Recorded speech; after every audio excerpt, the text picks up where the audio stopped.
એની ટોળકી અમારી ઉપર 9-10 શખ્સોએ જીવલેણ હુમલો કરેલો છે. પણ અમારી માંગ એવી છે, આમાં પોલીસ હળવી કલમો રાખી છે એનો વધારો કરે.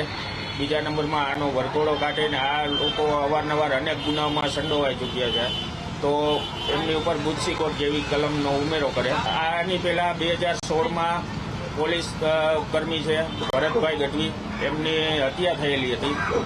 તેમના મારા મિત્ર રમેશભાઈના ભાઈ સાક્ષી તરીકે હતા નજરે જોનારમાં. ત્યારે એમને અવારનવાર પેરેલ ઉપર આવીને ધમકીઓ મરાવેલી અન્ય દ્વારા પોતે, કે તારા ભાઈને કહેજે આની જુબાની કોર્ટમાં ના આપે, અમને કાંઈ અમારા કેસમાં કાંઈ થયું તો અમે તને તારા ભાઈને મારી નાખશું.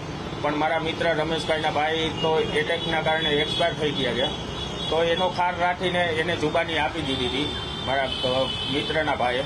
એનો ખાર રાખીને અત્યારે મારા મિત્ર ઉપર હુમલો કરેલો છે.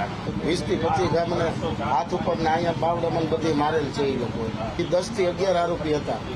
એમાં પેલો રાજપાલ ઉર્ફે રાજો જાડેજા, પછી ચંદ્રેશ ગોહેલ, બકાલી, પિયુષ હતો, પછી એક મિસ્ત્રી, બાકીના અમુકને ઓળખતો નથી. એમાં 307 જેવો ગુનો દાખલ કરે, કારણ કે આટલા ગામ જાનથી મારી નાખવા જ આવ્યો હતો મને.